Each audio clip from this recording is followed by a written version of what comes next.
Welcome everybody to today's episode of The Sit Down.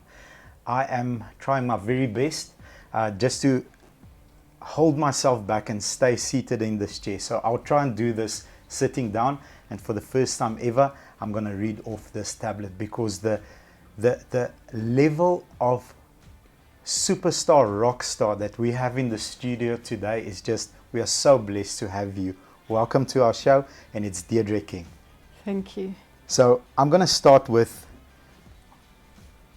probably the most impressive piece of information I found on you, and I know by spending 15 minutes with you, 20 minutes off camera, that this is true. So I am 100% convinced you're a passionate leader of people who prefers to lead with transparency and empathy. 100%.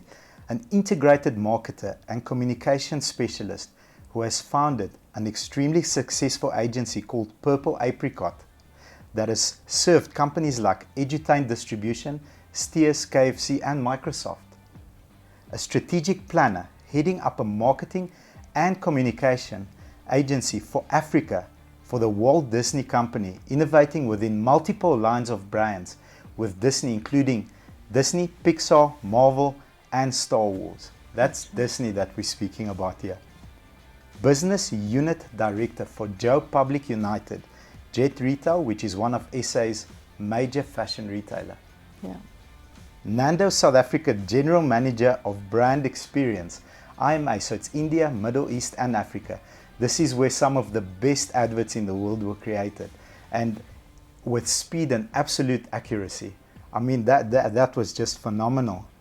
Mortimer Harvey Business Unit Director, where you oversaw the efficient and profitable running of a portfolio of clients which include both pharmaceutical and broadcast and media clients. Amazing. And owner of a company called Essential Brands, which after intensive research developed a product called DV8. An exciting 100% pure natural mineral pigment. It is the first product to offer women the freedom to choose the colors to include in their makeup palettes, and to provide women with one product that serves a multitude of purposes. The range is a glamorous and luxurious, a celebration of individuality for every woman. That's right. And finally, as of 2020, the first ever woman to be the managing director of Jacaranda FM. So myself and the entire team in our studio have been super excited for the last couple of weeks just to have an opportunity and an honor to meet you and have this chance to interview you. Welcome. Thank you. I think the honor's mine, I have to tell you.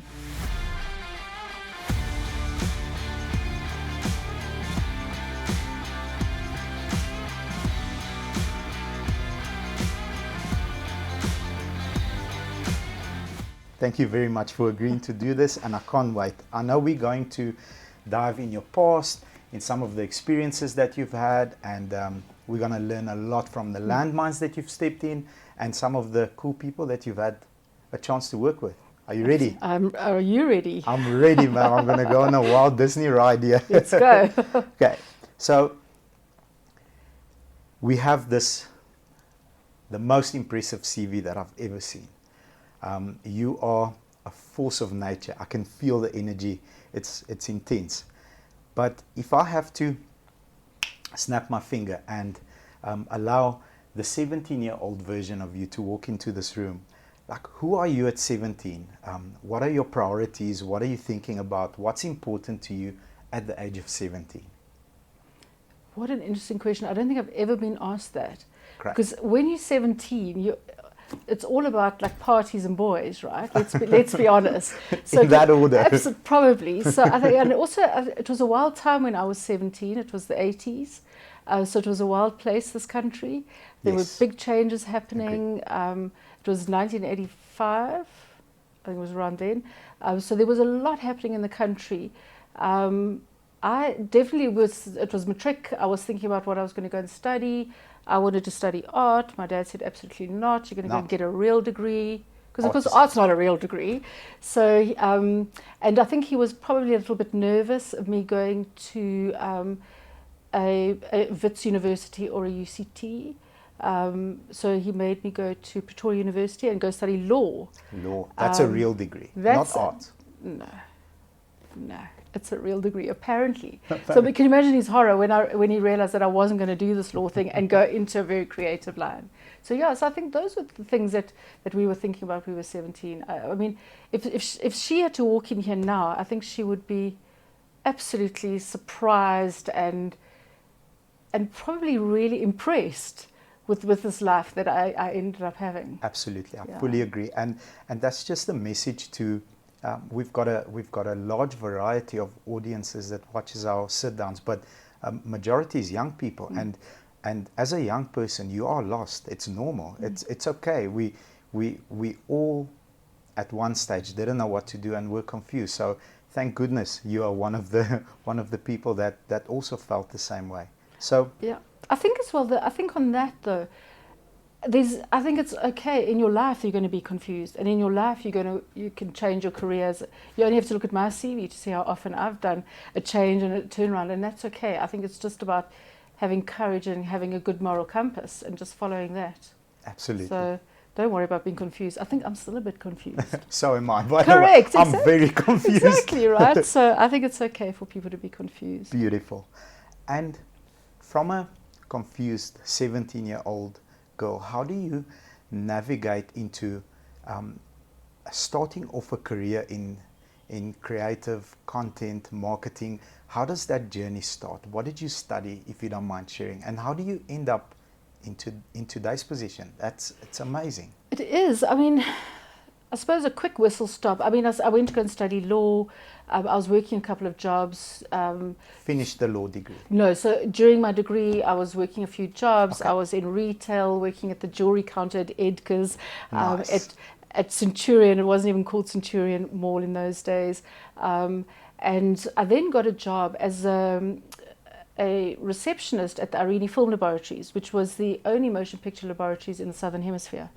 So I started off there, and I worked my way through the laboratories from rushes, because in those days we shot on 35mm. It wasn't digital. It was 35, a beautiful negative. I mean, I still miss that smell of a laboratory where you've got all this negative. So all the films that were being shot on 16mm or 35mm in those days would come to the Irene Film Laboratories. And I remember I was learning to animate on a rostrum camera the way Walt Disney did, so frame by frame. Wow. And thinking that's lengthy. It's massive. It's crazy. And kind of going, one day I'd love to work for the Walt Disney Company, but who in your world was ever going to have that opportunity? We on the bottom end of Africa, it's your wildest dream. And I learned to edit on a Steenbeck table, cutting and splicing and all of this sort of stuff. And that's really where my journey started. Beautiful. And I ended up in film for many years. Oh, it's amazing. If you look at the journey, all the life lessons that you've learned along the way, I know it's a very difficult question, but if you could take back only one to that initial moment when you entered and you are about to start learning to do all these creative things, what is the one thing that you take with you?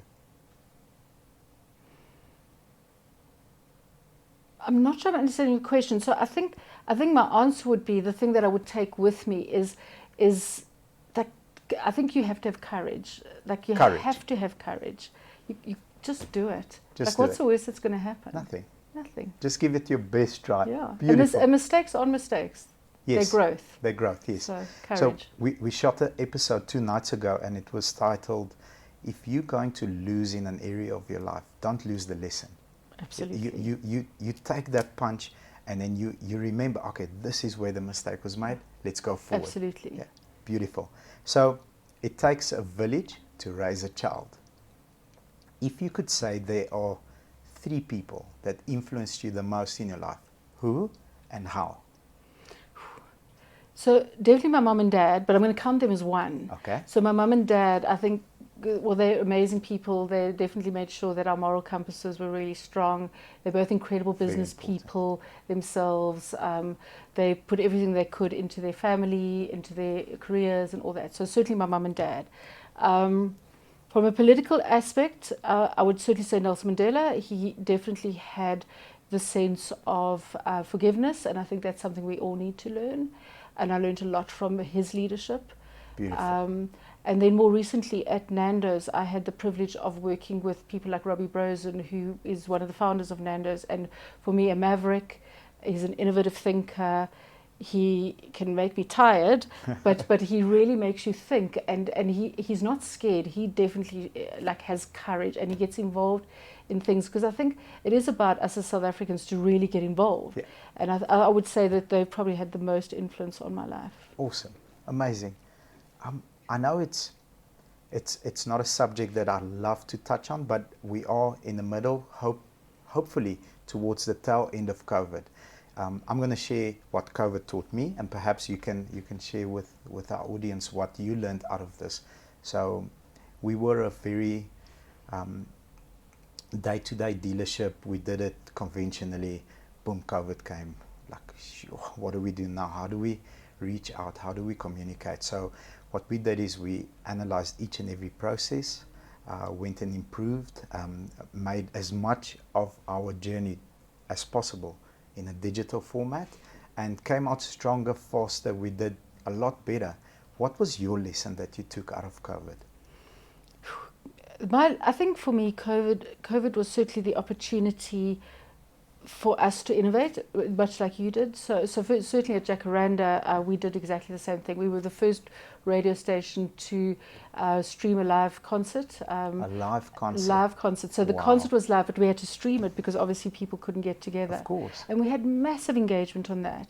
We almost became a broadcaster, because we took those, a television broadcaster, we are a broadcaster. Yes. We took those skills, and then we did a carols, which everybody knew as a live event, and everybody loved carols, but we took it virtual. And we thought it could perhaps have a detrimental effect, but we actually had the same, we probably had more numbers virtually than we did from a physical event. Beautiful. And I think about even last year, we entered the metaverse. So that for me is not a place necessarily that a radio station would go. And we developed a Mzansi Quest. And that was very, very interesting. So I think the lessons that I've learned, again, courage is going to be the theme, because you had to be brave.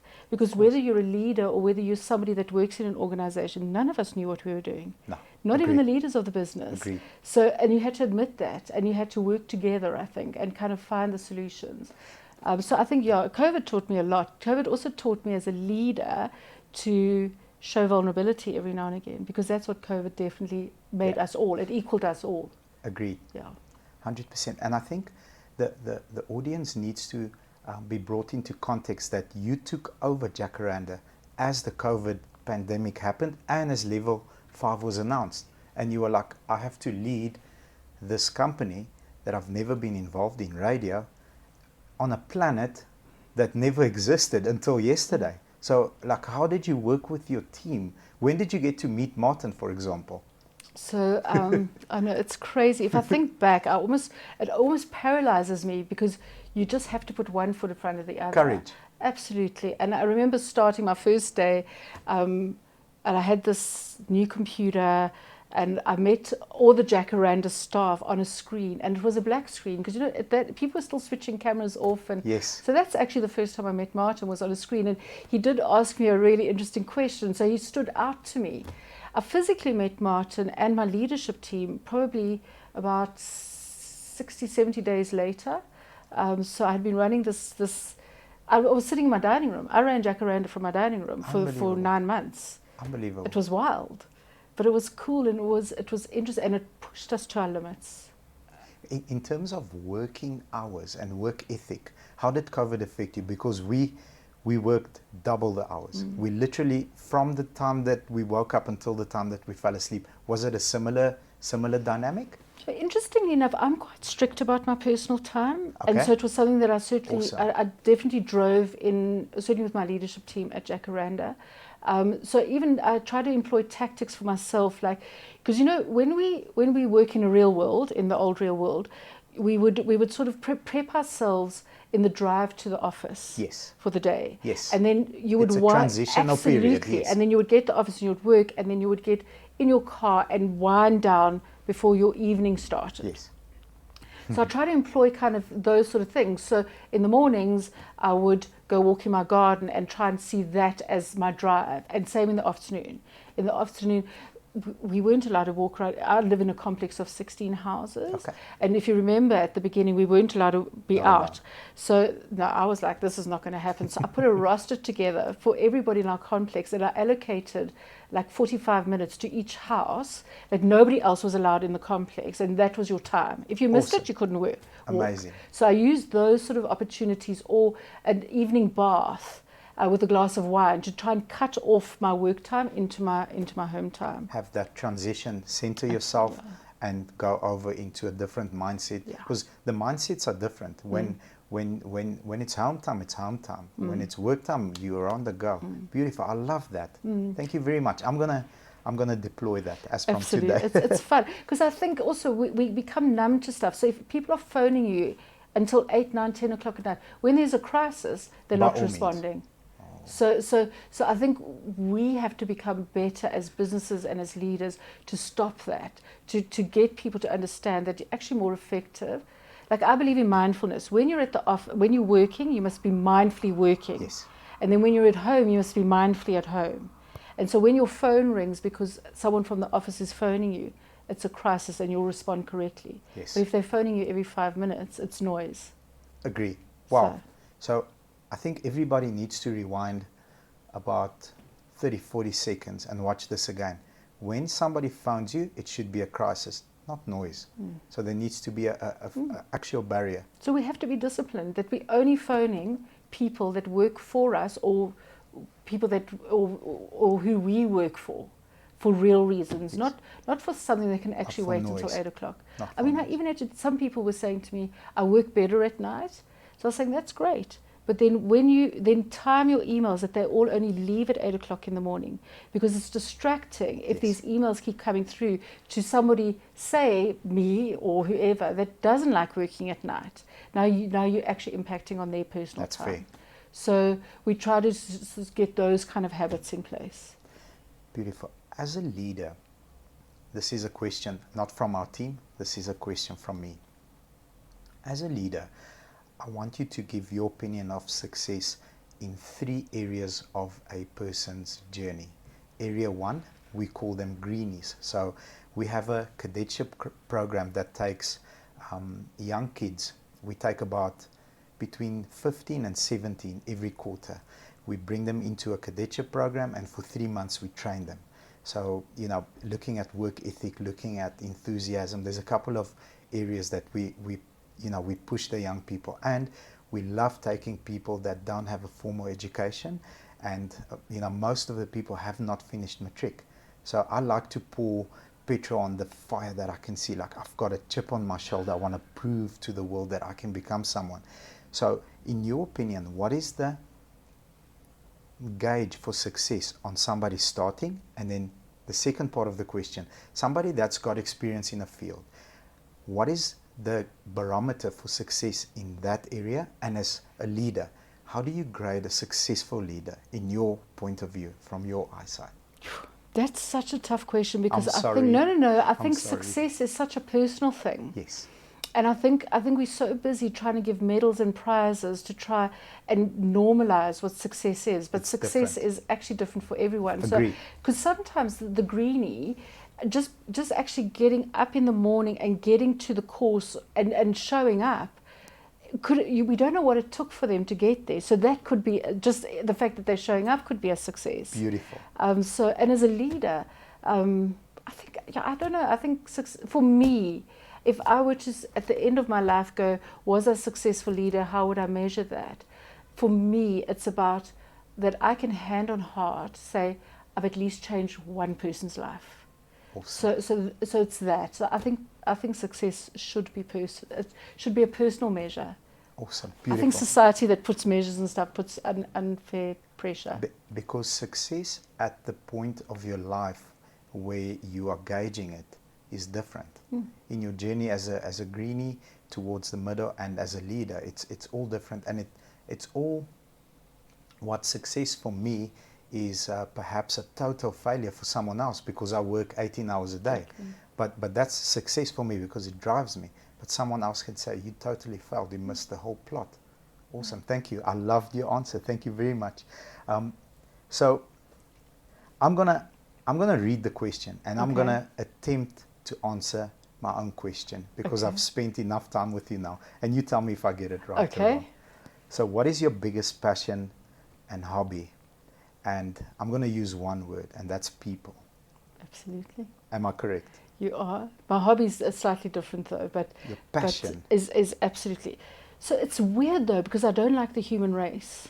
Not. No. I think we have failed ourselves, and I think we have failed the planet, and I think we can do better. On some degree, I totally agree with you. So human beings, they can sometimes really shock me.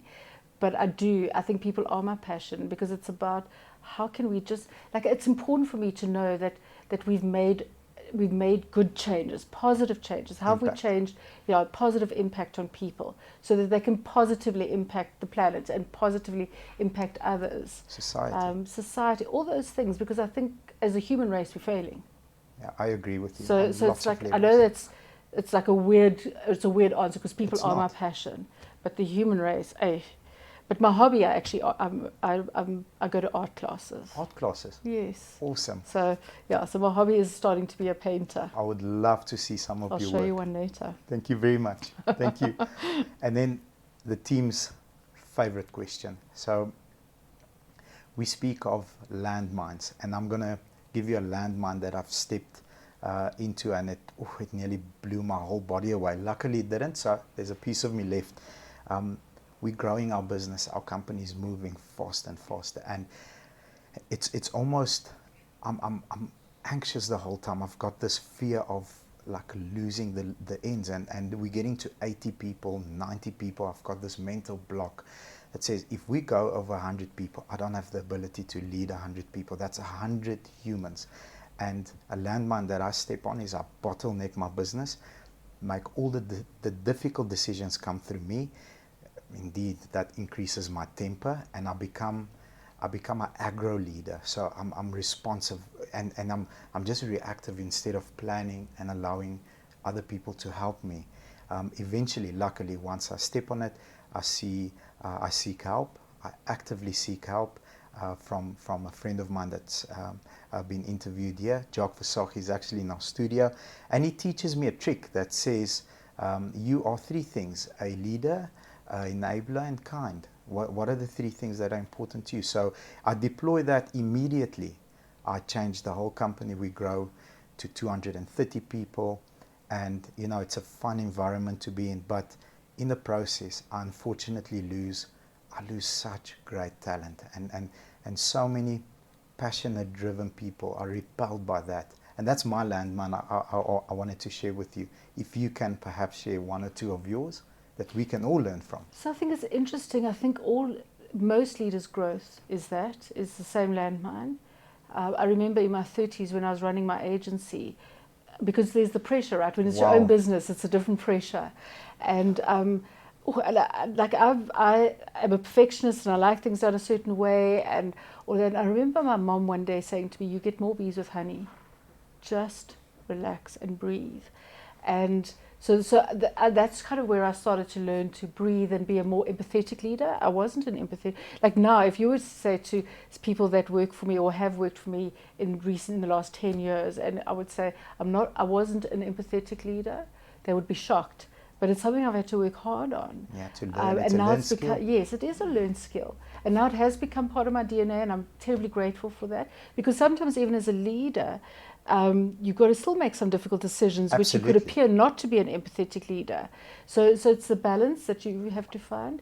Another great piece of advice that I would give anybody in business, I learned it probably in my 30s as well, save to draft.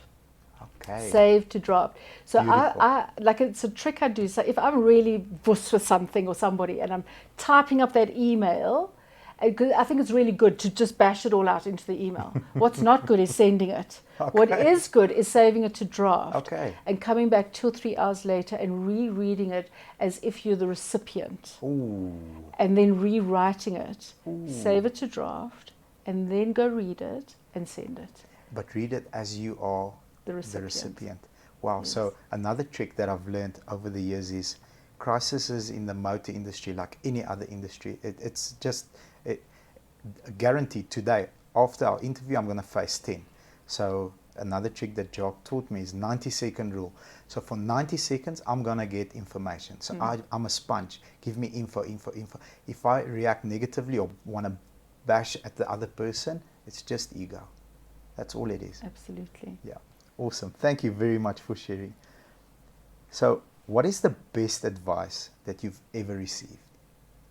Definitely Save to Draft. Save It's to Draft. definitely one that was the best. It has saved my butt more than once. And what is the best advice you could ever give to an entrepreneur and an entrepreneur? So somebody working within a business or a business owner, because you've been highly successful at both. Very few people have been at both. You've been at both.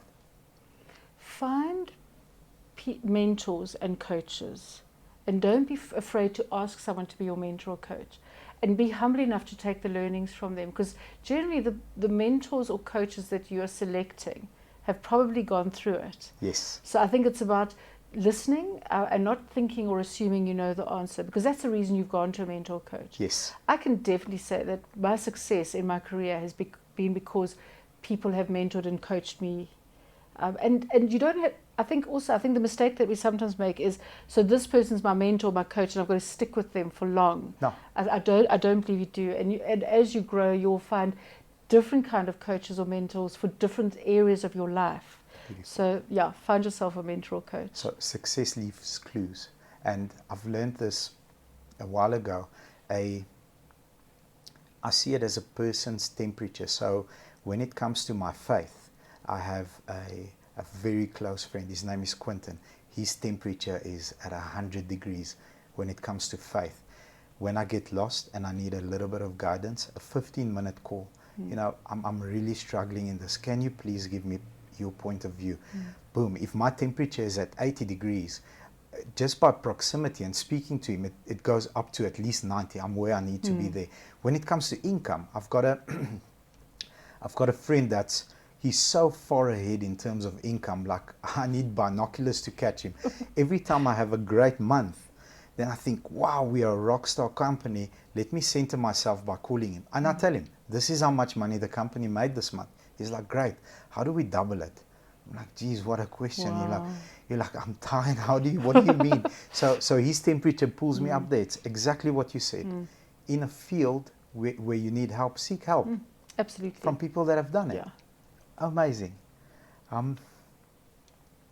If you could spend an entire day with someone, dead or alive, who would it be and why? The whole day. The whole day. The whole day. Probably the outgoing chairman of the Walt Disney Company, Bob Iger. Yes. I think he's probably one of the most powerful, enigmatic leaders, and he literally Agreed. worked through the Walt Disney Company to work himself up to become the chairman of Disney. And I think that's key, is people that can work up themselves up in businesses. Like I started as a receptionist, because then what happens is you learn the absolute different areas of the business. So I would love to spend, like I used to get emails, well, I know it appeared as though it was addressed to me, but obviously the whole Walt Disney Company would get it. But every quarter you would get an email from Bob. Wow. And it was like the results and where the business is going, and just that feeling Unreal. of actually you got to. So yeah, he's an enigmatic leader. So he's got a masterclass. Yes. And myself and the entire team have done it probably 10 times. 10 times. I've got like a whole book of notes, and every time I get to do that masterclass, I learn so much. I'm a huge fan. Yeah, I'm a huge fan as well. I'm a bigger fan of you though. Definitely. 100%.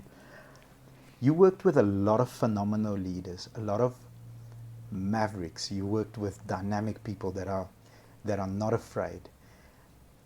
What are some of the qualities that you admire from the people that you've had an opportunity to work with? So I think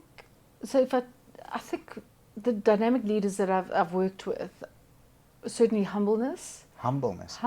Yeah. Because, Really? Yeah.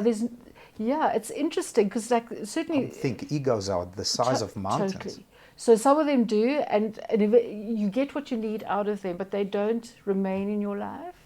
Okay. Those leaders that are mavericks and inspirational and all of that, there's an element of humbleness. There's still ego there, because otherwise they wouldn't be where they are, right? Fully But agree. absolutely. But where they've probably come so far in their lives and their career that they've learned that sort of empathy. It's about changing lives, that sort of thing. There's a humbleness there. I think that's the only reason that they really grow to that level. Yeah. And they understand. I've worked with a couple of great leaders. They understand that different people are driven by different things. It's not only money, or it's not only a promotion. Sometimes it's legacy. Sometimes it's madness. Me? Madness. Like, tell me I can't beat someone at something, and then, watch me die before I will see myself fail. Never stop. So, Yeah. awesome. Amazing. This is a car channel, like 5% a car channel. I would love to know, are you a car girl? I am. Ooh, nice. What's your first car, and what color, and do you have an interesting story about it? So my first car was a Beetle. Beetle. Convertible. Wow. Right, 1969 Beetle. It was a convertible. She was blue with white leather trim. Yes. And white rims. She was very cute. And I loved her a lot. I bought her for 8,000 Rand. She was parked on the side of the road in Moreleta Park. And I phoned my father and I said, it was a Sunday, and I said, you have to bring your checkbook. And he was like, what? And I know that makes me sound really spoiled, because he did bring his checkbook and he paid the 8,000 Rand for the car. And the very next day, I had to go to the bank to get a loan for the 8,000 Rand so I could pay him back and then pay the bank for my car. Awesome. So but you didn't want to miss it, so the urgency level was high. Exactly. Awesome. I really love Jags. Okay, that was my follow-up question. Yes. What's your dream car? A Jag. Which one? So I love driving the E-Paces. Yes. A lot. Nice size, and it's size like a high-ish. But my favorite were the very fast, small ones. Oh, the F-Pace. Beautiful. My best. I drove one for a week about 2 weeks ago. And you had one for a whole week. I was given one for an hour. Okay, I'm going to arrange something. After the interview, we're going to do something. And then a salesperson came to me, he's like, can I please have your company car's keys? I'm like, why? Like, I've sold it. I'm like, no, why did you do that? No. And he like snatched it out of my hands, and but she's very happy now, the new owner. But my favorite car, because I know you're a car channel, was my MGTF 160. Beautiful. Black with tan leather upholstery. Wow. She was very cute. What would you do if we found your Beetle again? Do you know if it's on the road? Can we do a little bit of research for you? Well, I don't know if she will be, because I took her to Cape Town, and then I traded her in on a Golf CSL. Do you remember those Golf CSLs back in the day? Yes. So I traded her in on a Golf CSL, so who knows where it is nowadays. We're going to do a bit of homework. I have thought about maybe one day buying, but the old Beetle, like I think they're cooler, actually, than those very retro Beetles and the new ones. They are. I'd love a Carmen Gear. If you could find me a Carmen Gear, then we're going to talk. Cool. I'm going to accept the challenge and try my best. So, how does one even end up at Disney? Do you apply? Is there an interview process? How does that even work? That's just, it's so over my head.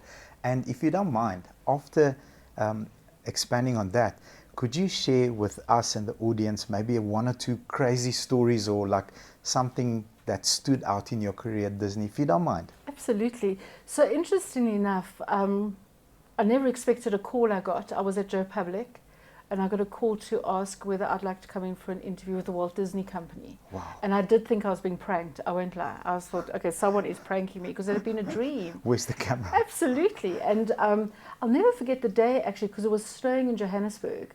And I arrived at the Walt Disney Company's offices. They were in Ilovo. Okay. And it was snowing, and it was just this weird, surreal feeling going into this interview. It was crazy interviews. The interview process, I remember going into this boardroom, and there were quite a few people in the boardroom, and sitting down. Some people had flown in from London. Also, that I think were someone interviewed. had flown in, from Paris. Our HR used to be in Paris, and they were all sitting at this table, and they said, okay, we're going to show you a trailer of a film coming. We're going to leave you, and you got 10 minutes, and you must write a strategy to market it. I was like, okay, so off they go. I write the strategy, they come back, Then I present the strategy back to them, and they said, all right, now you can choose one of 4 characters, Minnie, one of the princesses, Tinkerbell or whatever, and we want you to write a marketing strategy for that, 10 minutes. Wow. And so it went on. I think I must have done about 8 strategies. And eventually, All in the same day? Yeah, so in the same you interview? get 10 minutes, you get 10 minutes to do the strategy.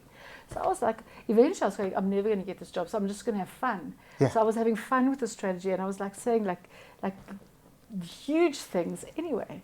And I really didn't think, I thought, oh, well, they're never going to phone me back. And they did. And obviously, eventually, I got the job. Amazing. So it was just, even the interview process was wild. I think they have to, because they're this American firm, right? Because I think working for an American company is hard work. They have their pound of flesh. There's no joke about that. I think there's some really interesting stories about Disney. A lot of times I would get phone calls to say, please can they have Mickey at a mall, opening of a mall. Another interesting thing about Disney characters is that there is only one Mickey in the world outside of the parks. Are you serious? And you have to get into his diary, and you pay lots and lots and lots and lots of money for him. And he comes with a handler, and in fact, even at dinner, because they don't refer to the characters as being someone in a costume, he's Mickey. Like Minnie has been Minnie for 15 years. That is who she is. Same girl. person. Wow. That is Minnie. Because they I did not know that. Absolutely. The characters are so integral to the Walt Disney Company. So the characters have got to give that magic. And I remember I was doing, we had a challenge of growing the Minnie adult market share. And I was like, what are we going to do? So I thought, okay, I phoned Suzanne Haynes, who's she's an amazing fashion designer. But she's quite gritty. Well, certainly at the time, because she actually, when I looked at her website, she had all these like dead crows and things on her website. Wow. And I phoned her and I said, can I come and see you? And she said, sure. And I sat there and I said, I want you to design a range inspired by Minnie. And she was like, what? Anyway, I convinced her at the end, and we put Minnie down. She did a whole range, autumn-winter range. We put her down Fashion Week at Joburg Fashion Week. Amazing. And I actually brought Minnie out to be to walk the runway. Minnie has 107, at the time then had 179 dresses of one I could choose from, designed from the top designers in the world. You could only choose one. No, I could choose whichever one I wanted. If I wanted a Givenchy or whatever, yes. You could choose. Anyway, and I remember I wanted to mock up some photos of it to look like Minnie was consulting with Suzanne on some of the designs that were going to hit the runway. And we brought Minnie in, and Suzanne was kind of standing there, and I suddenly saw the magic of a character, because Suzanne became a little girl. Sure. There was this magic of meeting, and I think that's why they're so precious, and rightly so, of their characters. So you can't just have Minnie at a mall opening or whatever, because anyway, if you can, she's going to cost you a lot of money. So there was magic to meeting the characters, as I think just as much as there's magic to meeting famous people, you know. Agree. There was so many stories at Disney. I mean, I was lucky enough to go as part of the STAR program at Disney to go and live in Mexico for a while and work at Disney Mexico. I got to meet amazing people all over the world that have this one common goal, and yes. that's Disney, right? Common passion. Absolutely. Yeah. So, yeah, Disney was incredible business. Amazing. Thank you very much You're for sharing. welcome. So we're a company that loves to read. Mm. I'll tell you a story. Every month we get a book of the month. Everybody in the company has to read it and write a review. So the review is anything between 3 paragraphs to a page. Then we have about a day or two discussion about the book, around what did you learn. We're looking to extract the lesson. Where did the author fail? Business books, not romance model, business Thank books. goodness. Yeah. and we run competitions. First prize gets last month's first prize got a Harvard course for $3,500, an online course. Second prize, spa day with a friend, all expenses paid. So we're a culture of reading and learning. I know it's a difficult question, but what's your favorite book? There's so many. If I even just think about my bedside table, I'm busy reading Measure What Matters Most. Measure What Matters Most. Good. Yeah, it's a bit boring. But it is quite. I mean, the principles are interesting. I love Bob's latest book.